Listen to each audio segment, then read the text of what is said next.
Evangelho no Lar. Eu não sei qual horário, cada um faz no horário, no seu ritmo, né? E confesso que já fazia tempo que eu não me deparava de novo com essa mensagem, né? Que está no capítulo 9, né? O item 6, na instrução dos Espíritos. Afabilidade e doçura. De tempos em tempos, quando a gente vai retomando os nossos estudos, né? A gente lê o livro dos Espíritos, a gente vai lendo as perguntas, elas vão ressoando diferentes, as respostas para a gente, né? Acho que é sinal que talvez a gente vá amadurecendo um pouco, as nossas percepções vão ficando melhores. E dessa vez eu falei assim, não, eu vou levar isso como tema para a gente poder fazer essa reflexão. E depois que eu li esse tema todo, a primeira pergunta que veio na minha cabeça, até coloquei 2 perguntinhas lá no final para a gente responder. Mas a primeira pergunta é se a gente é invariavelmente, de fato, afável e doce no nosso trato no dia a dia com as pessoas que nos cercam, a começar do círculo, né, mais íntimo da gente, até externamente. E hoje, na hora que eu estava estudando um pouco, eu me deparei com uma situação que aconteceu comigo na sexta-feira e que eu não fui muito afável e doce. Então a gente vai vivendo e vai experimentando, mas que bom, e quanto mais a gente vai se aproximando da nossa espiritualidade, dos nossos benfeitores, quanto mais a gente tem vontade de alterar o rumo da nossa vida para melhor, mais eles vão puxando a orelha da gente. Isso é muito bom, porque a gente vai começando a perceber o quanto que a gente é falho. E a gente não vai, como estava conversando aí, né, senhor? Não podemos, em momento algum, achar que a gente vai vir para cá, o Steve vai dar aula, não, pelo amor de Deus, o Steve vai palestrar. Não, nós vamos aqui estudar juntos. Né? No dia que a gente vier aqui e achar que a gente já sabe tudo, né? E é um ótimo exemplo do seu Sérgio aí, que cada lugar que ele está, né, ele procura um centro espírita. A gente precisa fazer isso, né? Eu nunca fiz isso, na verdade, sabe, nos lugares, aqui em Sumaré, depois que a gente, né, procurou, porque frequentava numa cidade pequena, em Bananal, e em Cruzeiro mesmo eu tentei ir, mas eu fui enxotado do centro, que era muito novo, o centro era muito, sabe, cartesiano o negócio, e acharam que eu não podia estudar, porque eu era muito novo ainda. São algumas coisas que a gente passa na vida, né? Depois você vai editar isso tudo, né? Nós estamos fazendo um bate-papo aqui. E é interessante, né? Como que a gente... É muito legal isso, né, essa prática. A pessoa que ele faz, aquele viagem, a primeira coisa é procurar um centro fora. Isso mostra, né, o quanto que a gente está envolvido, né, com esse aprendizado todo. Mas só para fazer esse paralelo, que eu falo assim, puxa vida, ai meu Deus, como que eu estou distante disso tudo, né? Mas não é trazer essa mensagem porque é para a gente ficar baixo astral, não. É para a gente entender e ler esses trechos e ver no que a gente pode ir aperfeiçoando na nossa vida, no dia a dia. Então ele começa dizendo assim, ele tem acho que 4 ou 5 trechos, né, parágrafos nessa instrução dos Espíritos, esse tema, esse item 6, ele é bem curtinho. A benevolência para com os seus semelhantes é fruto do amor ao próximo e produz a afabilidade e a doçura, que são 2 virtudes. E essa benevolência, a afabilidade e a doçura é derivada da benevolência, né? São formas com que essa benevolência se manifesta no nosso dia a dia, de uma forma afável e doce. Aí ele fala aqui, ele já começa a letrar para a gente, entretanto, nem sempre há que fiar nas aparências, ou seja, nem tudo que a gente demonstra de fato ou é aquilo que a gente de fato está sentindo nessa questão da afabilidade e doçura. Então aí já vem conceitualmente o que é afabilidade, qualidade de ser afável, né? De quem é afável, comportamento, cortesia, delicadeza, benevolência, amabilidade. Então essas seriam os sinônimos, né, de afabilidade. Doçura também não está muito longe, mas assim, qualidade daquilo que é agradável, amável ou brando. O que a gente já consegue perceber nessas qualidades todas que a gente está observando? Que o Mestre Jesus as detinha todas, 100%. Você não vê falar no Evangelho que Jesus deu um grito, né? Não vê falar no Evangelho que até quando ele ia chamar a atenção a palavra dele sempre tinha aquele amor, aquela serenidade, aquela compaixão, porque ele, como o nosso governador, né, ajudou na construção do orbe, ele olhava para a gente e via o quanto que a gente ainda é pequeno, né, e não há necessidade. E vocês já repararam que quanto mais, de uma forma mais, mesmo quando a gente vê que está ficando nervoso, se a gente conseguir manter o tom, né, manter a serenidade, o outro está gritando, quanto o outro mais grita, se a gente puder falar com um tom mais moderado, ele vai desistindo. Vocês já fizeram isso? Já aconteceu com vocês? Ele vai desistindo. Vai desistindo uma hora. Se ele quiser continuar a conversa, né? Porque não tem jeito, ele está gritando e você está num tom de maior serenidade. É vibração, é sintonia. Você quer pegar FM 107.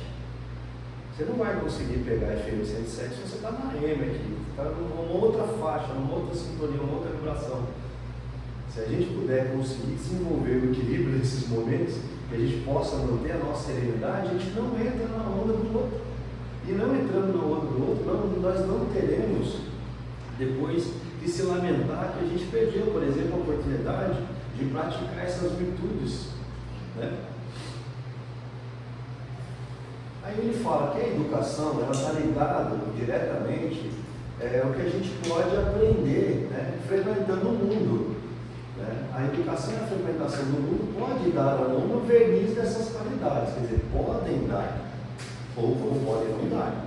Mas esse podem dar esse verniz, né, esse desenvolvimento, da gente poder de fato desenvolver essas qualidades, a gente precisa estar disposto a isso, disposto a enfrentar de fato as nossas deficiências e disposto a desenvolver essas qualidades. O mundo pode dar, em que termos?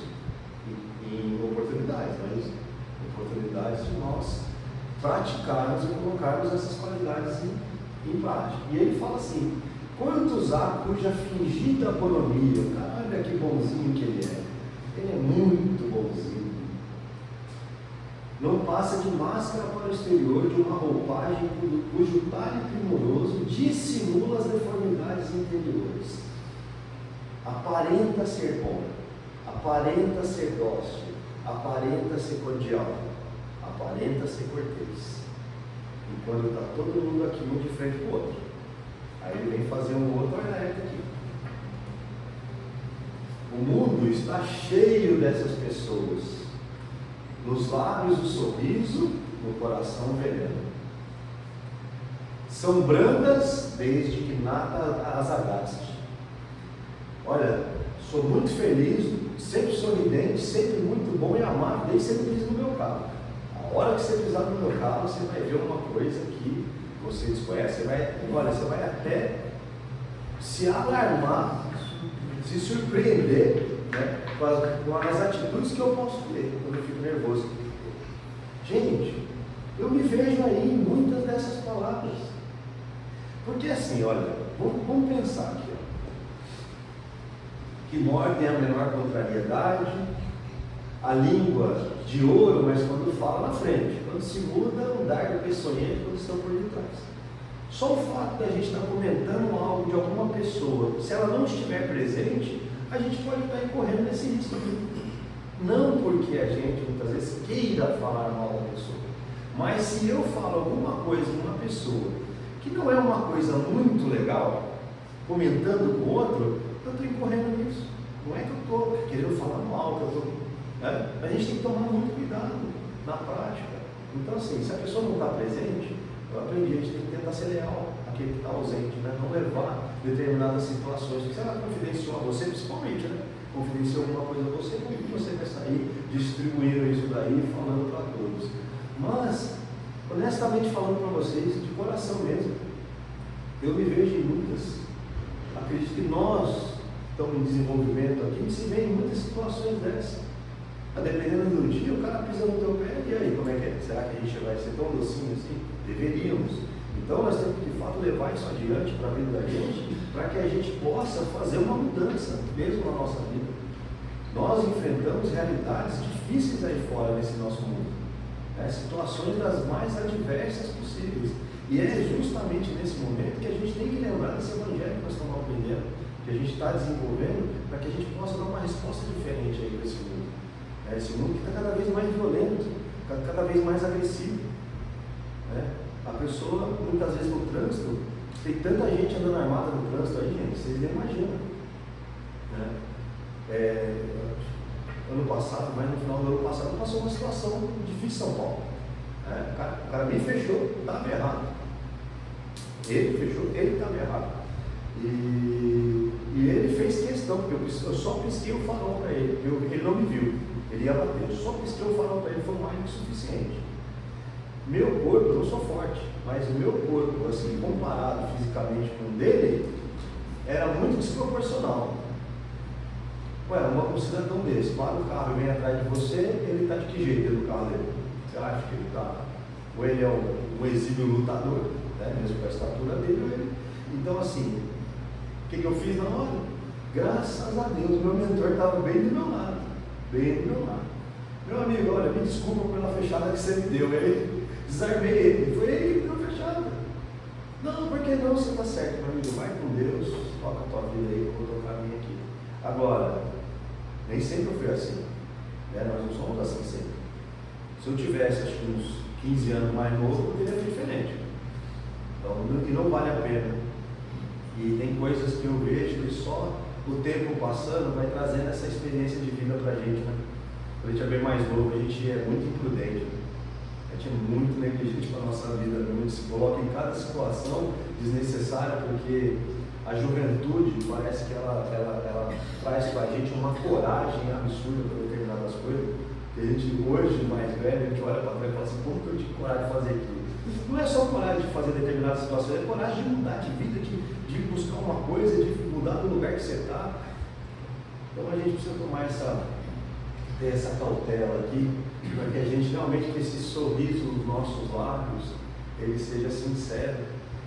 Que o nosso coração, cada vez mais a gente vai tentando dissipar do nosso coração aquelas mágoas que a gente tem, aquelas situações que já passaram há tantos anos e que a gente carrega com a gente ainda, quanta coisa que a gente carrega com a gente, quanta coisa faz a gente despertar.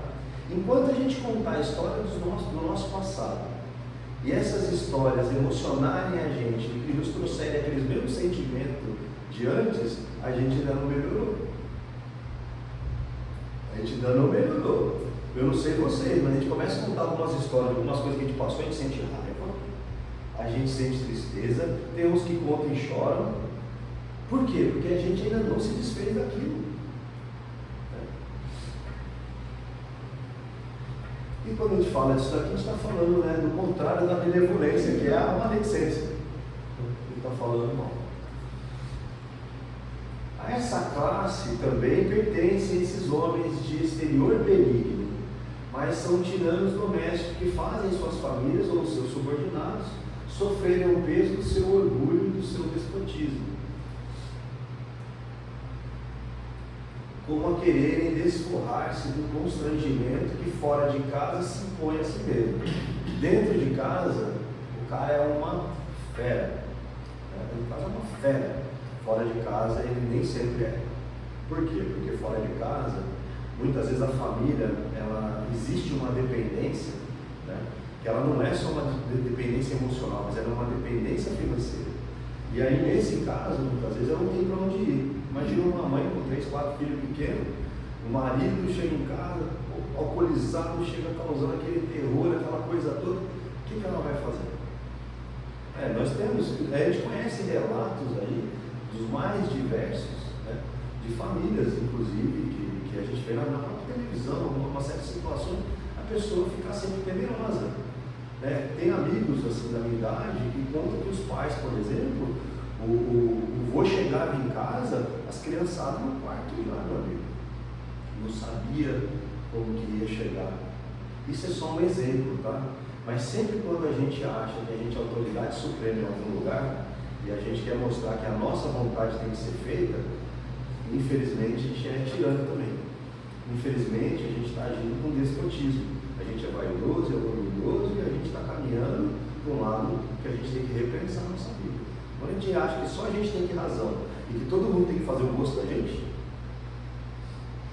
principalmente em casa, né? Porque em casa, gente, a gente não usa máscara nenhuma, porque nós somos mesmo em casa. A gente acha que a coisa tem que ser só do meu jeito. Não, isso eu falo para nós de forma geral, não é só um homem, não é só uma mulher, nós, os filhos. E tem que haver um ambiente de cumplicidade, de harmonia, de alegria dentro do lar da gente, porque isso vai ajudando as energias, né? A purificação do nosso ambiente. Eu não estou falando que a gente tem que ser vaca de presépio, né, gente? Não é isso. Mas que a gente tem que ter a noção, a gente tem que se posicionar na vida. Mas não é o que a gente vai falar que vai magoar o outro, né? O que vai magoar é a forma. E a gente precisa pensar, porque às vezes a gente responde uma coisa em casa para a mulher e ela fica melindrada. Por que ela fica melindrada? Você, no seu coração, muitas vezes, não era aquilo que você queria dizer. A forma não foi legal. Mas você respondeu uma coisa que para você estava bem tranquilo. Quem que define se foi um depósito ou uma retirada? É o outro que recebe, não sou eu. Então, se a pessoa te alertou, a gente tem que parar para refletir. Tem que parar para pensar. Por que essa forma que eu estou falando aí, a pessoa não está... A gente está muito agressivo no falar, a gente está muito imponente no falar, está muito vaidoso, está demonstrando muito orgulho. Mas, se eu não quero demonstrar isso está acontecendo, então vamos começar a praticar em frente ao espelho para ver se a gente melhora. E fora de casa, corre o risco do cara ser colocado no lugar dele, né? Chega lá, peraí, você não é mais como que ninguém, você não manda mais que ninguém aqui. Então, fora de casa, e às vezes acontece um problema muito sério. A pessoa toma uns puxões de orelha, passa um dia terrível no trabalho, e aí o que acontece quando chega em casa? O cara vai descontar em casa, porque quem não merece, ficar ali muitas vezes esperando de braços abertos. Então chega com a cabeça cheia, né? Já entra dentro de casa sem dar um sorriso, sem falar um oi para ninguém, sem cumprimentar ninguém. Olha, eu estou longe não, nem olha para minha cara, porque eu não quero conversa com ninguém não. Nossa, e aí gente, difícil, né? Já fizemos isso?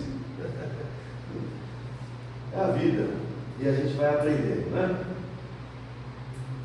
E aí acaba não se atrevendo a usar de autoridade, foi aquilo que a gente falou, porque a pessoa chamaria a ordem. Fala, aqui não, meu amigo, aqui você não vai cantar de galo não, porque aqui não é esse terreiro, aqui não é teu não. E eles acham que eles são temidos, por quê? Porque as pessoas, infelizmente, não podem resistir por uma questão de dependência mesmo, né? Envaidecem-se de poder dizer, aqui eu mando e sou obedecido. Mas ele devia pensar com mais clareza que aquelas pessoas ali não estão realmente preocupadas com isso, né? Elas estão detestando aquela situação. E aí imagina uma casa dessa com aquela energia, aquela vibração negativa. Né? Imagina a gente chegar num lugar e a gente, chegou lá, olha, pelo amor de Deus, agora acabou a tranquilidade de todo mundo. Não basta que dos lábios gotejem leite e mel, se o coração de modo algum está associado, isso é o quê? Hipocrisia. Hipocrisia total.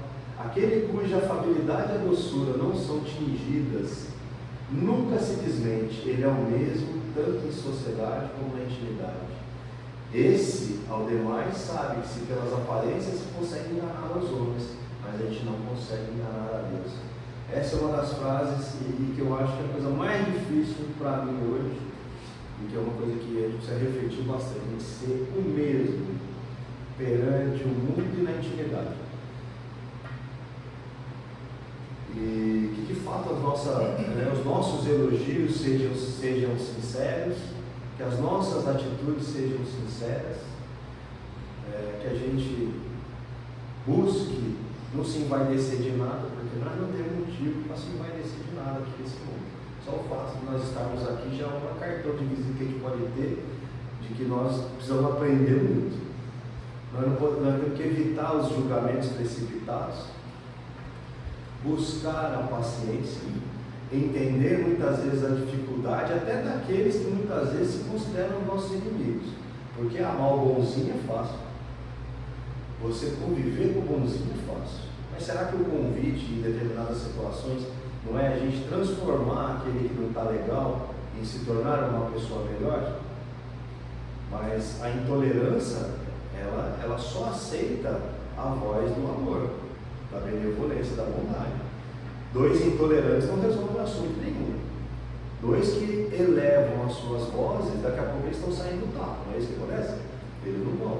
Então, assim, a gente só vai conseguir combater a intolerância, combater os déspotas, e esse combater não é o combater, é o combater de coração, né, com amor, é o combater mostrando simplicidade, mostrando humildade, dando a mão segura, porque a gente sabe que muitas vezes nós não vamos ter o mesmo elo de afeição com pessoas que nos magoaram, né, que nos ofenderam, até porque são pessoas muitas vezes que não são confiáveis, mas nós não precisamos carregar isso no nosso coração.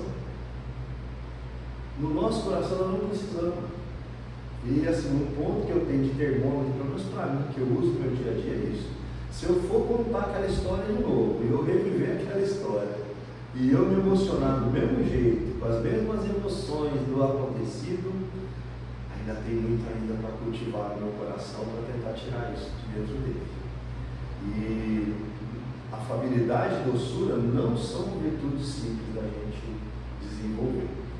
Por mais que a gente fala, não é só um cumprimento agradável, amoroso, é o sentimento que você realmente está colocando naquela situação. Se você está cumprimentando aquela pessoa, doando para ela um pouco do seu amor, da sua boa energia, é no momento da rispidez do outro que você vai reagir de uma forma diferenciada.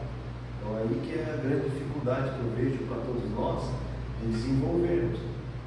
E estamos aqui para isso, então vamos buscar.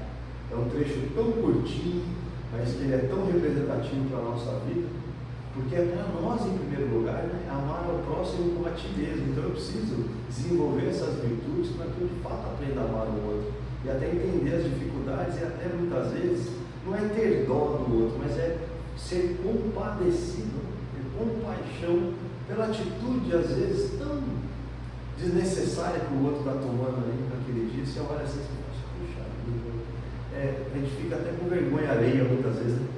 A pessoa faz uma coisa assim que você fala assim, nossa, que desnecessário, um grito, um xingo, um palavrão, uma coisa, chamando às vezes a atenção de alguém na frente de todo mundo. Então tem coisa, elogio e bronca, a gente tem que tomar muito cuidado.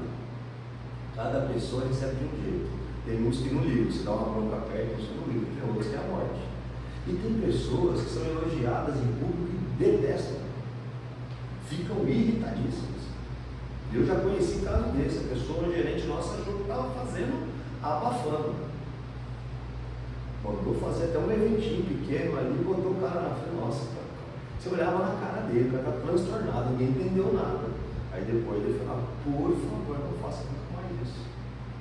Não era por vergonha, era uma coisa dele, não queria ser elogiado em público. O cara ia ficar muito mais feliz se você pegasse na mão, desse um abraço e parabenizasse. Não faça isso. Então você vê cada um de um jeito. Eu sempre levava flor em casa, então. Todos os eventos eu dava uma flor. Aí um dia falou assim, pelo amor de Deus, para de me dar flor, eu quero outra coisa. Então eu não estava fazendo um depósito, né? Estava fazendo uma retirada. Não, mas você só me dá a flor. Eu falei, cara, é a única coisa que eu acho que você comprar direito, né? Mas era de coração, mas não estava fazendo bem. Então nós precisamos o quê? Às vezes é perguntar, né? Às vezes é perceber, é parar para observar, que é para a gente poder fazer melhores depósitos, para que a nossa conta bancária emocional, né, fique cada vez melhor. Porque de vez em quando a gente vai lá e retira alguma coisinha, né? A gente faz umas caquinhas, faz as retiradas. Então a gente precisa estar com esse balanço dessa conta, o economista vai nos dizer melhor, a gente pode estar com superávit, né? É melhor, né? Se tiver com déficit vai ficar complicado, a coisa vai ficando só. Mas é isso, pessoal, vamos refletir nesses assuntos que são muito importantes para a nossa vida, que faz com que a gente vá aperfeiçoando. Só o fato da gente já começar no dia a dia da gente a perceber, né, que nós estamos, escorreguei ali, aqui eu podia ser melhor, essa resposta não foi tão boa, isso já vai mostrando que a gente está crescendo. A gente não pode pensar na dificuldade, a gente sabe que a gente ainda tem muito para caminhar, nós somos muito pequenininhos ainda. Então, sabendo disso, a gente também tem que ter brandura com a gente, essa afabilidade, essa doçura, a gente precisa ter conosco também. Se cada vez que a gente escorregar, a gente ficar se cobrando demasiadamente, a gente adoece, né? Vamos ficar doente, vamos ficar triste, Então, vamos buscar ser felizes, agradecendo a Deus todo dia, desde o momento que a gente levanta até o antes, o durante e o depois, né? Tentar conversar com Ele o tempo todo, entregando as nossas necessidades, mas fazendo a nossa parte. É para isso que nós estamos aqui.